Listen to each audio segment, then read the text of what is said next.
Les jours et les semaines défilent, et mon corps retrouve de la mobilité. Brique après brique, un pas après l'autre, c'est de mieux en mieux. Mais l'horloge humaine ne s'arrête jamais. Les aiguilles tournent, je vieillis, je prends de l'âge. Et quand mes actions sont corrélées avec mes pensées et mes aspirations les plus profondes, un sentiment fort s'enracine et me fait me sentir à ma place. Or, depuis 2 mois, avec mon tibia fracturé, je suis au ralenti, dans ma tête, dans mes pensées, comme dans mon expression corporelle.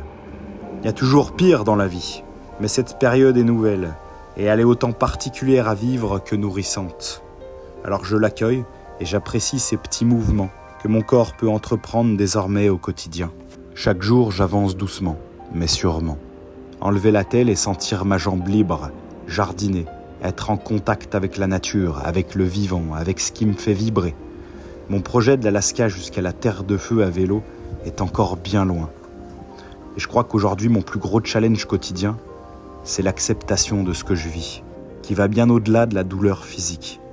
C'est de ne pas avoir peur du temps qui passe, d'être ici et maintenant, et puis c'est tout. Étant amoindri physiquement, il me manque par moments l'intensité de la vie, que j'allais chercher en partant à l'aventure, à la découverte de nouvelles cultures. Et aujourd'hui, j'apporte du sens et de la profondeur sur ce que je traverse et ressens.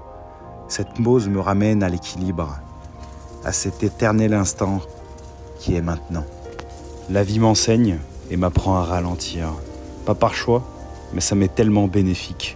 Arrêter de courir après tout et revenir aux petites choses, à l'essentiel, aux détails que je ne voyais plus, ou plutôt que je ne prenais plus le temps d'apprécier.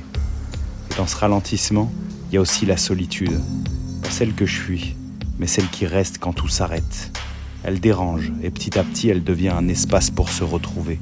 Maintenant, je sais ce que je veux. Et surtout, je sais ce que je ne veux pas. Il me faut donc de l'équilibre et de la clarté pour escalader l'échelle de ma propre réussite. Je pense qu'il n'y a pas de recette miracle, de formule magique pour se sentir bien dans sa peau. Et surtout pour aller réaliser ses rêves. Quand l'envie de gagner, d'aller chercher ce qui nous fait vibrer est plus forte que notre peur de perdre, un sentiment puissant et indescriptible naît à l'intérieur de nous et nous fera tenir même quand tout vacille à l'extérieur. Voilà pourquoi même en arrêt je conserve une discipline quotidienne, des exercices basiques mais qui me maintiennent en bonne santé, canalisent mon énergie et sont aussi une source d'occupation pour tous les jours. Je me prépare en ressentant. Les mouvements reviennent petit à petit. La chance d'habiter dans les Caraïbes, la mer pas loin, et un de mes spots favoris pour la rééducation de mon tibia. On va aller nager un petit peu, ça va nous faire du bien. J'ai toujours su que je voulais pas une vie ordinaire, créer ma propre route. Pas une vie tiède, pas une vie qui reste en surface, dans les standards. Je veux vivre une vie à fond, d'intensité, de profondeur, de richesse et de rencontres. Une vie qui déborde, qui me ressemble, une vie qui me bouscule. Une vie qui me mette face à moi-même, qui me pousse dans mes retranchements. Alors ouais, j'ai des rêves, des idées folles, des visualisations fortes, des images dans la tête, des rêves grands, des rêves qui demandent plus, qui ne se réalisent pas dans le confort. Et je crois qu'ils commencent le jour où nous nous mettons en mouvement, même quand c'est lent, même quand c'est imparfait. Le meilleur moment, c'est pas demain, ni même la semaine prochaine, mais bien maintenant. Si j'attends le bon moment, il se passera rien.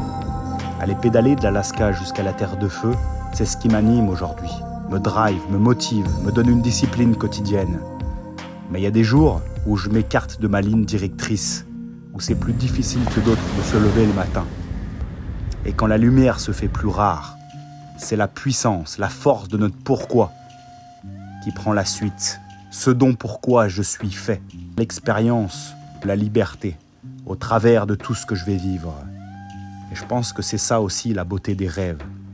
C'est pour ça que les accomplir, on doit passer par des moments incertains. Je vais dans l'inconfort, pas pour souffrir, mais pour grandir, pour apprendre. Parce que tout ce qui compte vraiment se construit et s'affine avec le temps. Pas dans le confort immédiat, mais dans un plaisir plus intense, plus vrai, plus profond, résultant d'un travail acharné, de petites décisions chaque jour qui amènent de gros changements sur le long terme, plus durables, plus authentiques. Choisir un chemin qui a du sens, une route qui me tire vers ce que je veux vraiment vivre. Chaque effort est un signe que je suis au bon endroit. La douleur physique est une piqûre de rappel, un retour à mes aspirations, à ces milliers de kilomètres, à ma capacité à honorer ce que je me suis promis de vivre.